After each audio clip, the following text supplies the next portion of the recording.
Bismillahirrahmanirrahim. Assalamualaikum warahmatullahi wabarakatuh. Terima kasih kepada rakan setugas DJ Anggun yang bertugas untuk pagi ini. Jadi Alhamdulillah kita ditemukan lagi untuk hari ini, hari Jumaat penghulu segala hari. Dengan izin Allah, hari ini hari Jumaat 8 Oktober 2021 bersamaan dengan 24 Safar 1443 Hijrah.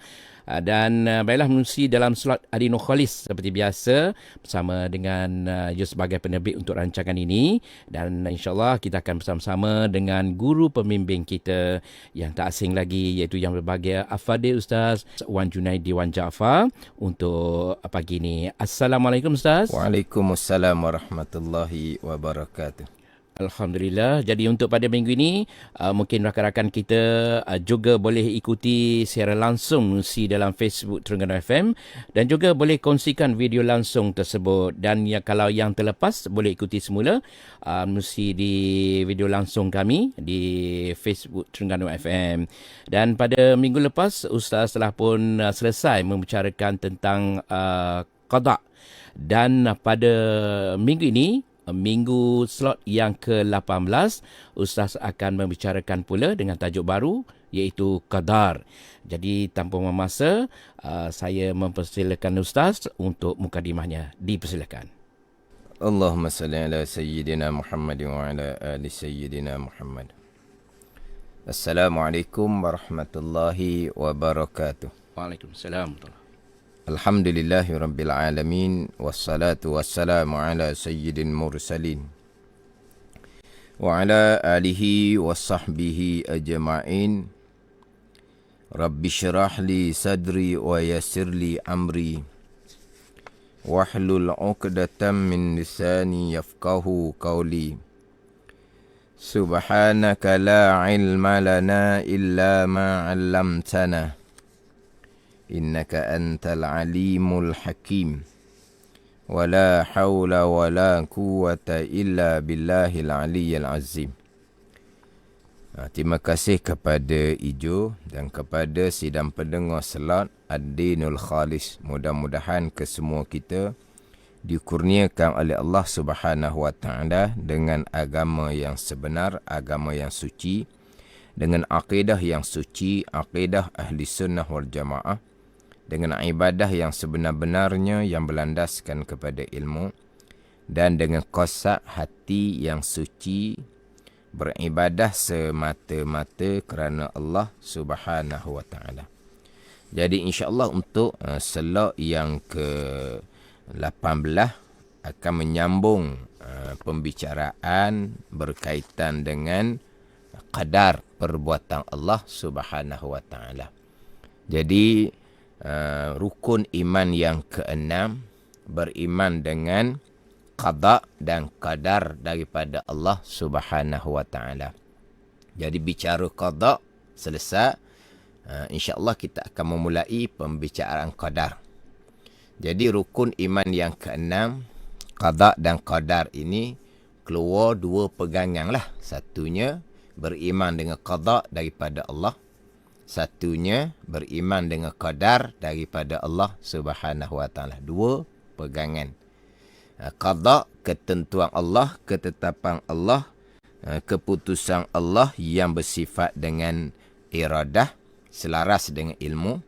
Qadar, perbuatan Allah Subhanahu wa taala, pekerjaan Allah Subhanahu wa taala yang bersifat dengan qadrah. Jadi qada, ketentuan Allah, qadar, perbuatan Allah Subhanahu wa taala atas jalanan Imam Asy'ari.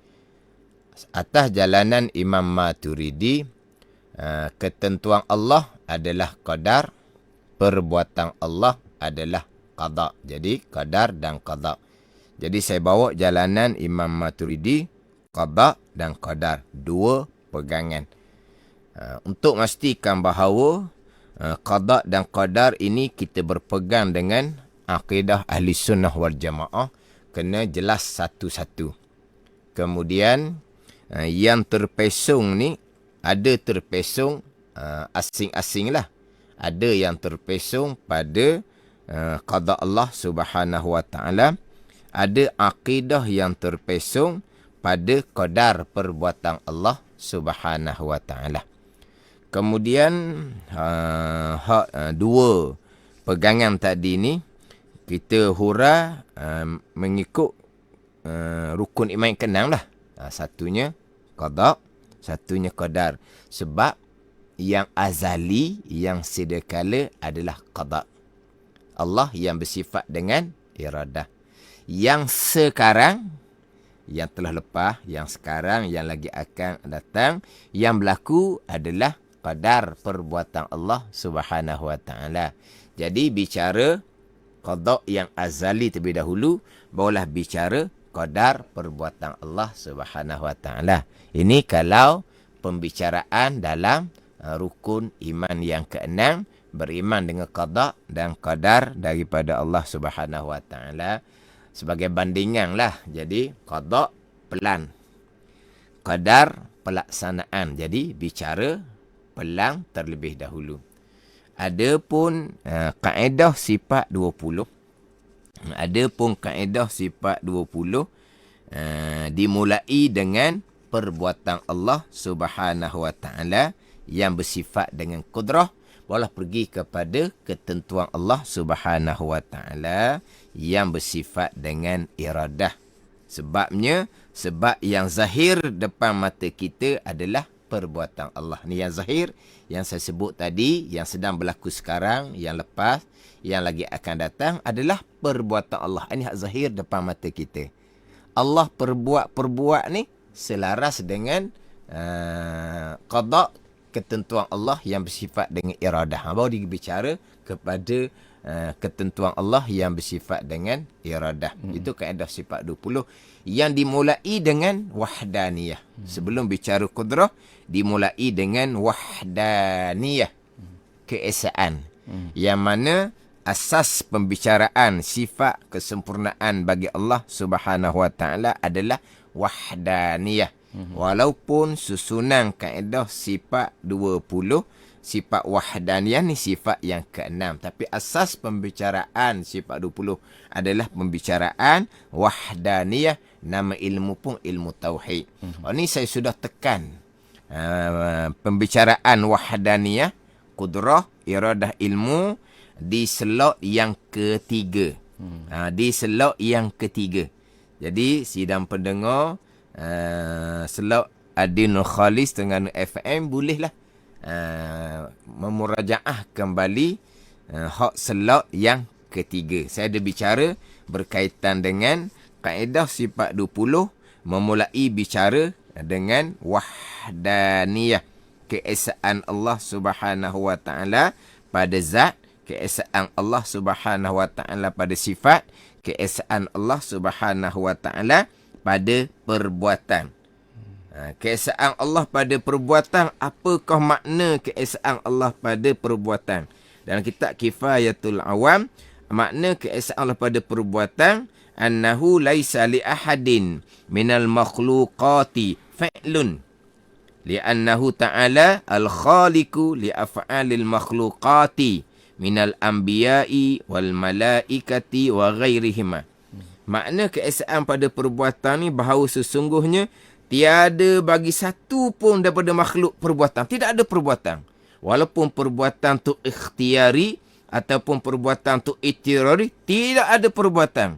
Kerana sesungguhnya Allah Ta'ala lah Al-Khaliqu yang menjadikan li'af'alil makhluqat bagi sekalian perbuatan segala makhluk. Makhluk ni mana? Daripada Nabi-Nabi. Perbuatan Nabi itu pun itulah perbuatan Allah. Wal malaikati, perbuatan malaikat tu makhluk, itulah perbuatan Allah. Dan selain daripada Nabi-Nabi dan malaikat, kesemua perbuatan adalah perbuatan Allah Subhanahu Wa Ta'ala. Tu keesaan pada perbuatan. Kita bicara tauhid. Kita bicara Allah sebagai Rabb, sebagai Tuhan. Rububiyah. Asasnya mengesakan Allah pada perbuatan, menafikan kamu tasil, kamu pasir. InsyaAllah saya akan bicara nanti. Macam manakah berbilang perbuatan akidah yang terpesong sama ada perbuatan yang berlaku tu berkongsi antara perbuatan Allah dengan perbuatan makhluk, ataupun perbuatan makhluk tu asing-asing membekah. Saya akan bicara nanti hak pegangan yang terpesong pada pembicaraan qadar. Jadi keesaan pada perbuatan, semua perbuatan yang berlaku datang daripada Allah, Allah Rabbil Alamin. Allah mana yang melakukan segala-gala perbuatan, Allah yang bersifat dengan kudrah. Jadi kaedah sifat 20, sifat wahdaniyah ke-6, sifat yang ke-7 kudrah. Allah melakukan segala-gala perkara, melakukan begitu sebagaimana ketentuan Allah pada azal. Sifat yang ke-8, sifat iradah.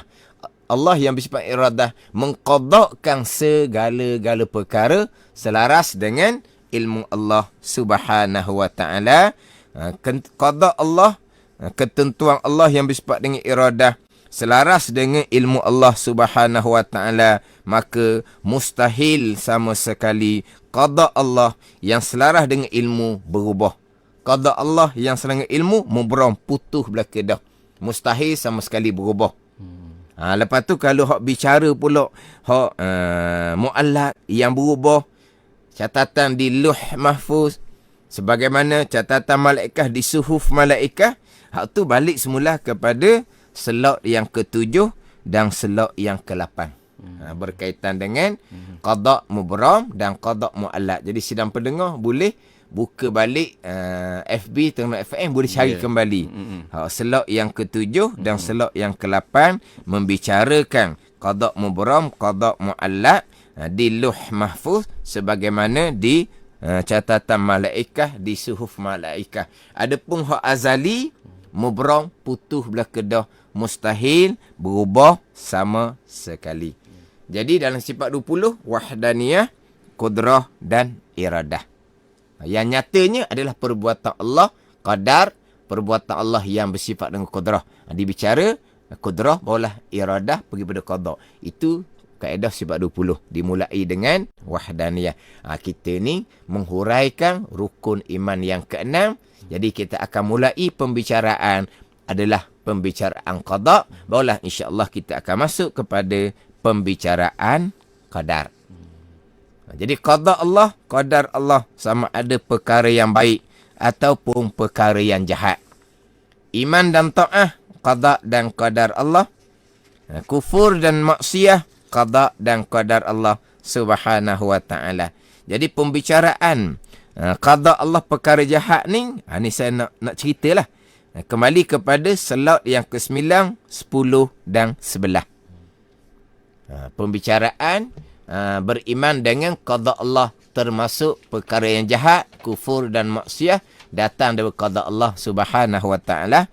Kemudian macam mana pula percakapan kita? Percakapan kita yang baik daripada Allah, yang buruk, yang salah, yang tak comel datang daripada diri kita sendiri. Itu adab percakapan kita dengan Allah Subhanahu wa taala. Tu sidang pendengar boleh murajaah kembali selak yang ke-12 dan selak yang ke-13. Hak berkaitan dengan adab percakapan kita dengan bahawa jangan sesekali kita menyandarkan perbuatan yang salah, perbuatan yang buruk kepada qada dan qadar Allah Subhanahu wa taala. Pegangan cukup jelas dan nyata di tajuk rukun iman yang ke-6, beriman dengan qada dan qadar Allah, sama ada perkara baik, qada dan qadar Allah, iman dan ta'ah. Begitu juga perkara jahat, kufur dan maksiyah, qada dan qadar Allah, nyata di tajuk rukun iman yang ke-6. Tu kena murajaah kembalilah. Sebagaimana yang Ijo selalu sebut dan saya pun selalu sebut, sidang pendengar boleh murajaah kembali hak selak ad-dinul khalis yang terdahulu, dan sidang pendengar boleh ambil boleh ambil letak dalam FB masing-masing. Ke panggil apa gitu?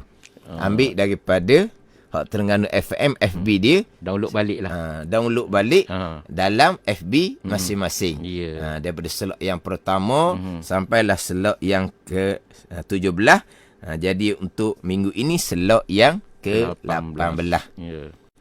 Kemudian kita jangan lupalah slot yang pertama dahulunya oleh kerana tergendala dengan PKP 3.0 sudah diulangi kembali. Kita ulang balik. Mana Terengganu FM ulangi kembali ketika PKP 3.0 sebab tak dapat kita nak buat rakaman. Betul. Jadi kira-kira kita ni sudah berulang-ulang lah. Ya. Jadi mudah-mudahan apabila berulang-ulang iza takarrara taqarrara. Mana mudah-mudahan bila berulang-ulang maka akan jadi kejap. Sebab itulah sidang pendengar kalau ambil download kembali rakaman-rakaman dalam Terengganu FM, sekali dengar kurang jelas, ulang lagi insya-Allah. Ulang lagi sampai jelas, ulang lagi biar sampai peringkat kita boleh menghuraikan. Kita boleh cerita kepada mereka-mereka yang bertanggungjawab kita, anak isteri ke, ataupun kita nak cerita kepada saudara mara kita ke, kepada kawan-kawan kita ke, tapi kita kena kemah lah untuk kita bercerita berkaitan dengan qada dan qadar ni agak dia halus sedikit. Bukannya sukar tapi kena lacor sikit lah, kena mahal sikit. Jadi biar dengar berulang-ulang kali, mudah-mudahan Allah Ta'ala memberi kefahaman kita dengan akidah yang suci, akidah Ahlussunnah wal Jamaah. Tajuk slot kita pun Ad-Dinul Khalis, agama yang suci. Kita nak bicara berkaitan dengan akidah yang suci, akidah Ahlussunnah wal Jamaah. Jadi kita masuk kepada bicara qadar, perbuatan Allah, pekerjaan Allah yang bersifat dengan iradah, yang bersifat dengan qudrah. Jadi qada iradah ni, iradah jadi lekat lah. Sebut qadar pun iradah juga. Qadar adalah pekerjaan Allah, perbuatan Allah yang bersifat dengan qudrah. Kesemua yang berlaku datang daripada perbuatan Allah Subhanahu wa taala yang saya sebut tadi, keesaan pada perbuatan, dengan bahawa kesemua yang berlaku datang daripada perbuatan Allah Subhanahu wa taala. Sekalian makhluk, sama ada makhluk itu para anbiya, makhluk itu para malaikat, sekalian makhluk tidak membekah sama sekali. Bahkan pada hakikinya sekalian makhluk tidak ada perbuatan yang berlaku, kesemuanya adalah perbuatan Allah Subhanahu wa taala yang bersifat dengan qudrah, itu qadar. Tidak ada perkara yang berlaku secara semula jadi. Secara kalau dalam kitab disebut tidak ada perkara yang berlaku secara tabi'ah. Tabi'ah ni kalau terjemahan kitanya secara semula jadi. Ataupun kalau kita cakap kapung sedikit, secara bahasa dia, secara peseng dia dah gitu. Tidak ada. Yang berlaku adalah qadar, perbuatan Allah Subhanahu wa taala yang bersifat dengan qudrah. Mana contohnya? Tabi'ah. Contoh tabi'ah ini pisau secara semula jadi memutuskan. Tidak. Yang memutuskan adalah qadar, perbuatan Allah Subhanahu wa taala. Api secara tabi'ah menghanguskan. Tidak. Kesemuanya adalah qadar, perbuatan Allah Subhanahu wa taala. Jadi saya letak tabi'ah ini umpama pisau memutuskan secara tabi'ah semula jadi, api menghanguskan secara tabi'ah semula jadi ni. Misal pisau dan api ni misal kita. Jadi banyak lagi lah hak secara tabi'ah ni, hak mustahil sama sekali. Sebab tidak ada perkara yang berlaku secara tabi'ah. Yang berlaku kesemuanya adalah qadar, perbuatan Allah, pekerjaan Allah yang bersifat dengan qudrah. Zahirnya kita kerak dengan pisau putus, itu zahir sahaja. Tapi pegangan kita yang memutuskan adalah qadar, perbuatan Allah yang bersifat dengan qudrah. Zahirnya bila kena api, panah, hangus terzahir. Tapi pegangan kitanya, hangus adalah qadar perbuatan Allah yang bersifat dengan kudrah. Ini cerita pegangan lah. Adapun percakapan pisau tajam molek, jadi mudah buat kerja. Mudah kita kerak apa-apa. Itu hanya percakapan asbab. Nanti saya akan bicara di slot-slot akan datang. Percakapan asbab atau tidak membabitkan pegangan.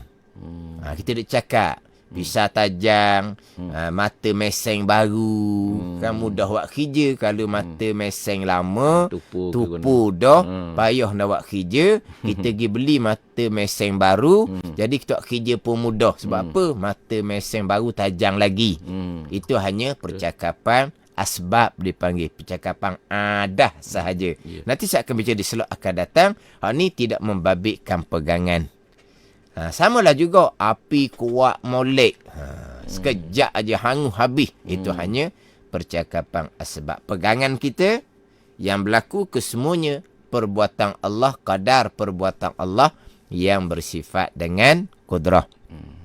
Kemudian ketika putus, ketika hangus, ketika putus, ketika hangusnya, hati kita hanya ingat, hanya rasa akan pisau yang memutuskan. Ingat rasa api yang menghanguskan. Pun tak ada apa-apa. Itu hati kita orang awam.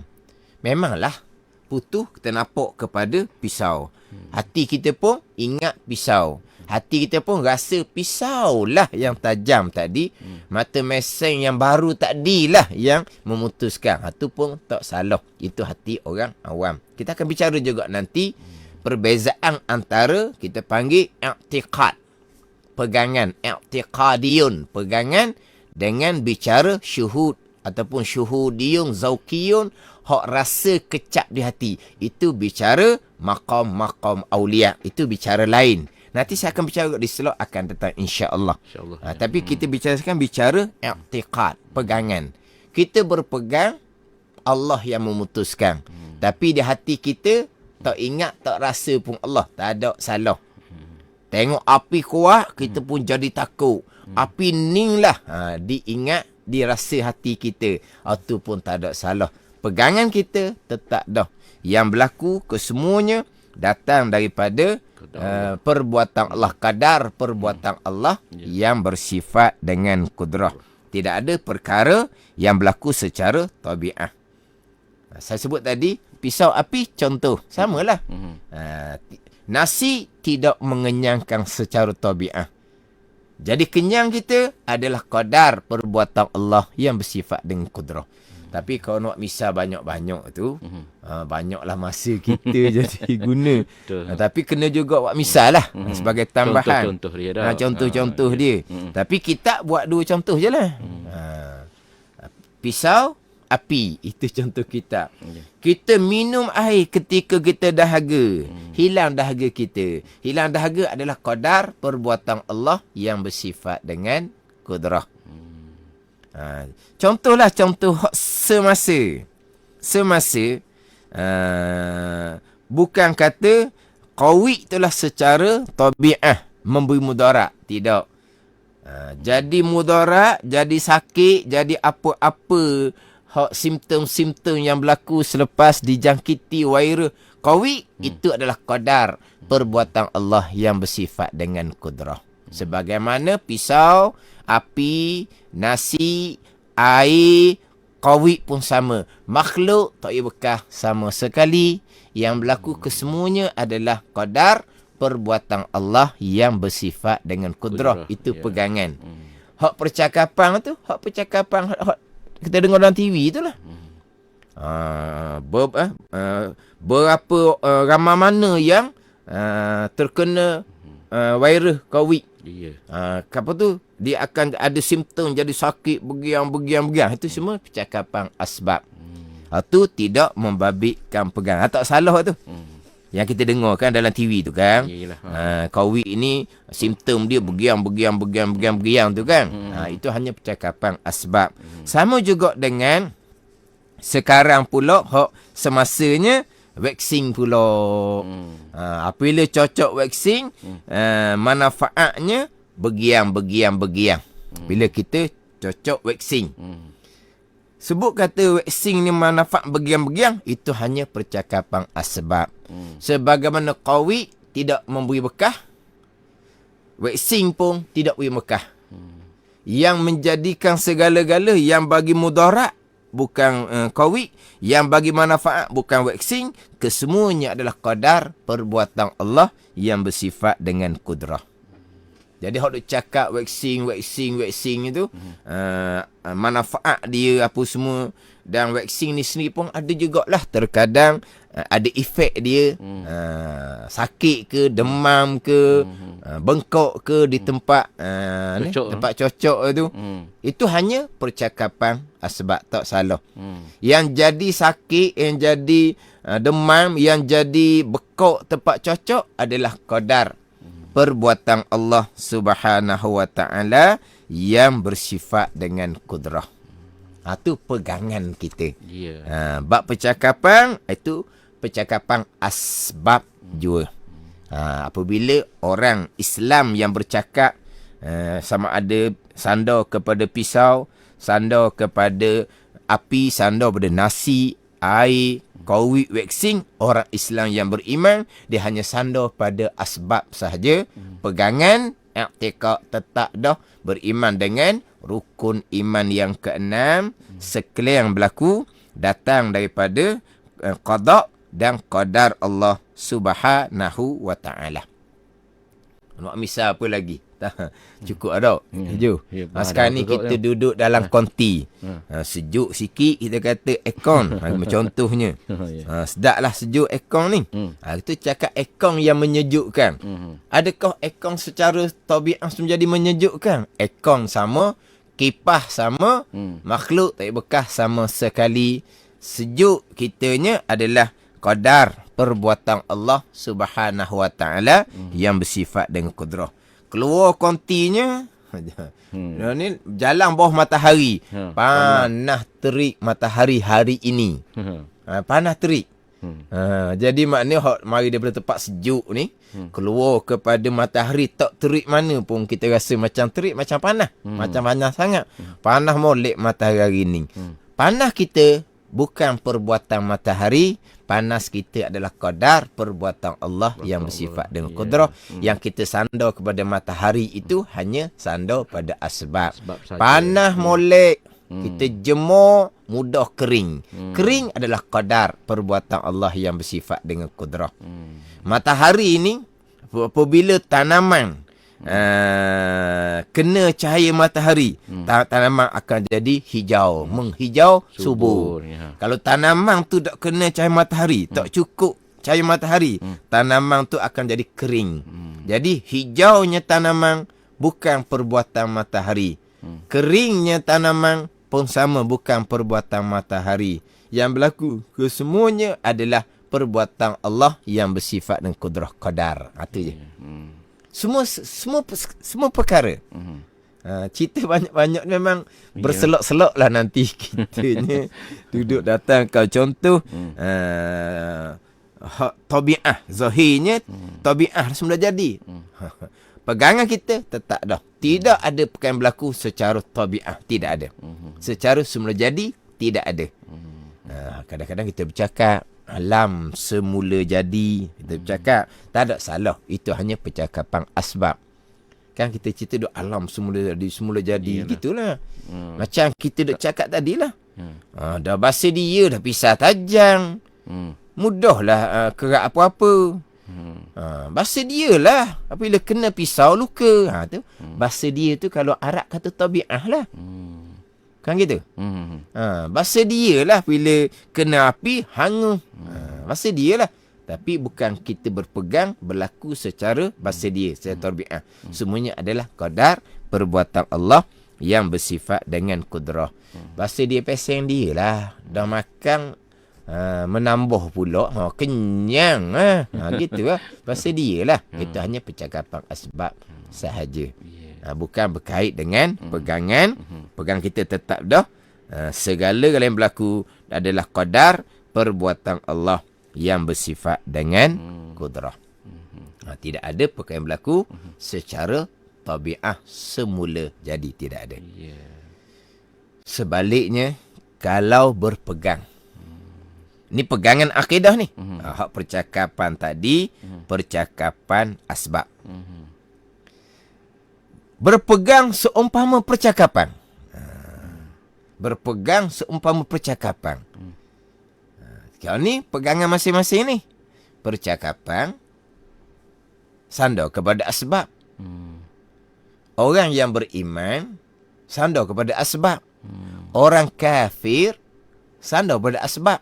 Orang kafir kan, pisau memutuskan, api menghanguskan, nasi mengenyangkan, air menghilangkan dahaga. Orang kafir bercakap macam kita orang mukmin, tapi mereka bercakap itulah pegangan mereka sebab mereka tak ada Tuhan. Adapun kita orang beriman ni bercakap sama dengan percakapan mereka, tapi itu hanya percakapan asbab. Bukan tabi'ah yang menjadikan, Allah yang menjadikan segala-gala. Sebaliknya, kalau seseorang berpegang, berlaku secara tabi'ah semula jadi. Kalau berpegang, orang Islam tetapi tidak ada iman. Kita maklum, Islam warisi daripada ibu bapa. Iman kita tidak warisi. Iman ni adalah kepercayaan, pegangan hati masing-masing. Islam kita, mak ayah kita Islam, automatik kita Islam. Walaupun tak pernah mengucap dua kalimah syahadah. Bayi yang baru lahir mengucap kalimah syahadahnya di mana? Dia adalah bayi Islam, anak, bukan anak orang Islam. Bayi tu sendiri Islam. Bayi tu mengucapnya bila? Dia tak perlu mengucap dah. Dia bila mak ayah dia Islam, maka bayi itu dihukumkan orang Islam. Mana kalau meninggal, jenazahnya diuruskan sebagaimana orang Islam dewasa. Islamnya ambil daripada mana? Daripada ibu bapa. Adapun iman tidak. Kalaulah orangnya Islam bercakap asbab sebagaimana ramai-ramai orang Islam, tetapi tidak beriman dengan qadar perbuatan Allah. Berpegang di akidah bahawa pisau secara semula jadi tidak berkait dengan qada dan qadar Allah yang memutuskan. Api secara semula jadi terjemah daripada tabi'ah. Api semula-semula jadi menghanguskan, tidak berkait dengan qada dan qadar Allah, tidak berkait dengan iradah dan kudrah Allah. Maka kafir ijma' ulama. Kalau berpegang. Berlaku secara tabi'ah semula jadi, tidak berkait dengan qada dan qadar Allah, tidak berkait dengan iradah dan kudrah Allah, semata-mata pisau tu yang memutuskan, semata-mata api itu yang menghanguskan, atau kafir ijma' ulama. Kalau mati dengan akidah seumpama ni, kekal neraka selama-lamanya, walaupun zahirnya ianya adalah orang Islam, dilahirkan dari ibu bapa Islam, dan bila mati sebagai orang Islam, jenazahnya diuruskan sebagai orang Islam, tetapi tidak ada iman, kafir di sisi Allah Subhanahu Wa Taala, kekal neraka selama-lamanya. Kalau berpegang seumpama tu, waliyazabillah.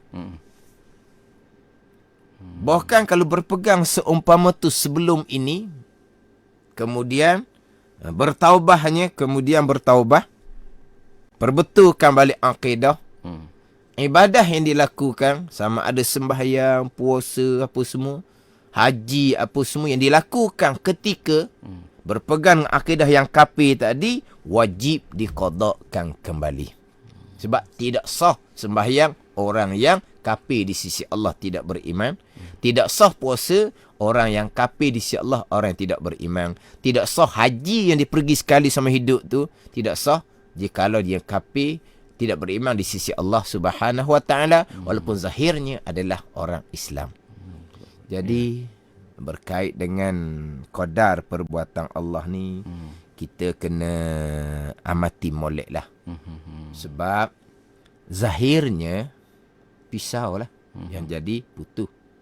Apilah yang menjadikan hangus. Itu pada zahir. Tapi sebenarnya adalah qadar perbuatan Allah.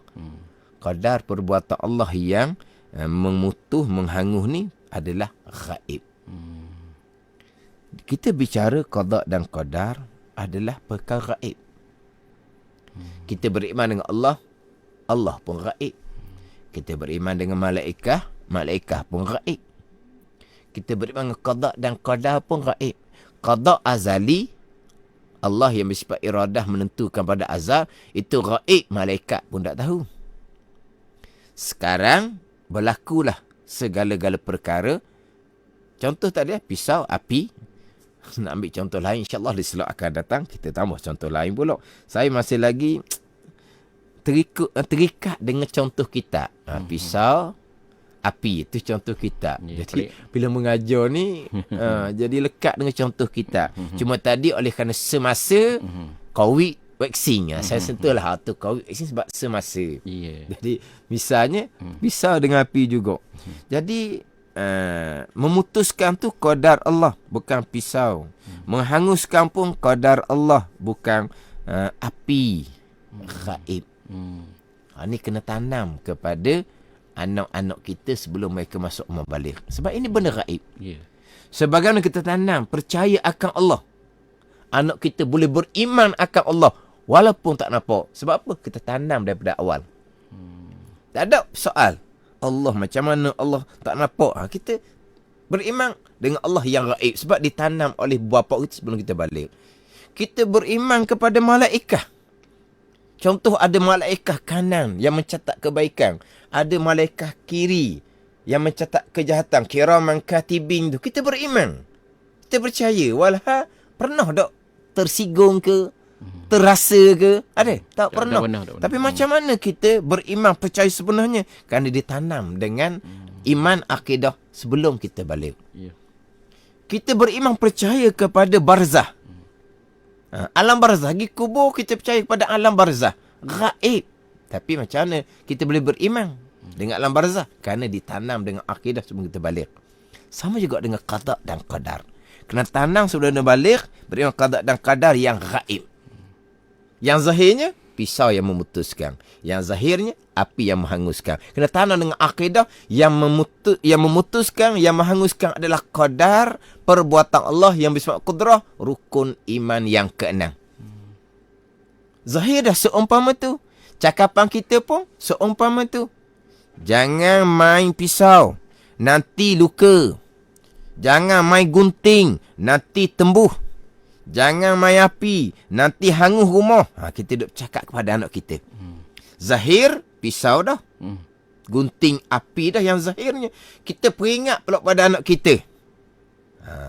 Main pisau, luka. Main gunting, ni tembuh barang-barang. Main api, hangus. Mana kita cakap pun sandar kepada asbab. Kita kena tanam di akidah anak kita bahawa yang berlaku kesemuanya datang daripada qadar perbuatan Allah Subhanahu wa taala yang bersifat dengan qudrah. Tidak ada perkara yang berlaku secara tabiat semula jadi. Makhluk tak bekas sama sekali. Kesemua perbuatan yang berlaku adalah perbuatan Allah Subhanahu wa taala yang bersifat dengan qudrah, keesaan pada perbuatan. Jadi insya-Allah lah akan disambung di slot-slot akan datang berkaitan dengan qadar perbuatan Allah Subhanahu wa taala, dan akan bicara jugalah berkaitan dengan pegangan terpesong, akan bicara berkaitan dengan di manakah letaknya ikhtiar dan usaha kita di sisi ahli sunnah wal jamaah. Wallahu a'lam.